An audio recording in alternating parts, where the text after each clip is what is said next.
వండుకోవాలి. ఇప్పుడు బాగా మరుగుతున్న ఈ బిర్యానీ రైస్లో ఈ గంట సేపు నానబెట్టుకున్న బాస్మతి రైస్ని వేసుకోవాలి. ఇలా వేసుకున్నాక ఒక్కసారి కలిపి దీన్ని రైస్ని ఇలా బాగా కలిపిన తర్వాత దీనికి సరిపడా సాల్ట్ వేసుకోవాలి.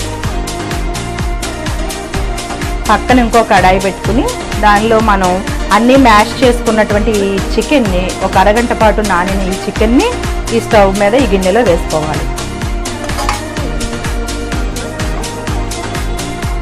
ఇలా వేసుకున్న తర్వాత దీన్ని ఒక 10 నిమిషాలు మూత పెట్టి ఉడికించుకోవాలి. ఇంతలో పక్కన ఉడుకుతున్నటువంటి ఈ బాస్మతి రైస్ని ఒక 80% ఉడికించుకోవాలి. ఇలా ఉడుకుతున్న ఈ బిర్యానీ రైస్లో దీంట్లో ఒక నిమ్మకాయ చెక్క పిండుకోవాలి.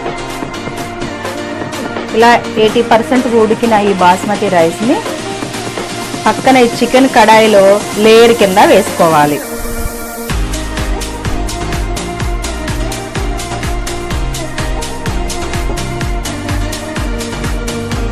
ఇలా రైస్ అంతా వేసుకున్న తర్వాత కొత్తిమీర, పుదీనా చల్లుకోవాలి. ఇలా మూత పెట్టుకుని దీనిపైన ఏదైనా బరువు పెట్టుకుని దమ్ చేసుకోవాలి. దీనిపైన గిన్నెలో వాటర్ పోసుకుని బరువు పెట్టుకోవాలి. తర్వాత హై ఫ్లేమ్లో స్టవ్ పెట్టుకుని ఒక 10 మినిట్స్ హై ఫ్లేమ్లో ఉడకనియాలి. ఇప్పుడు 20 మినిట్స్ అయిన తర్వాత బిర్యానీ ఎలా ఉందో ఒకసారి చూద్దాం.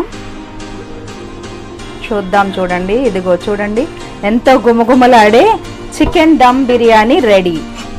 చూడండి ఫ్రెండ్స్, ఎంతో ఈజీగా చేసుకునే చికెన్ దమ్ బిర్యానీ రెడీ. వేడివేడిగా ప్లేట్లోకి సర్వ్ చేసుకోవచ్చు. చూడండి ఫ్రెండ్స్, ఎంతో గుమగుమలాడే చికెన్ దమ్ బిర్యానీ రెడీ.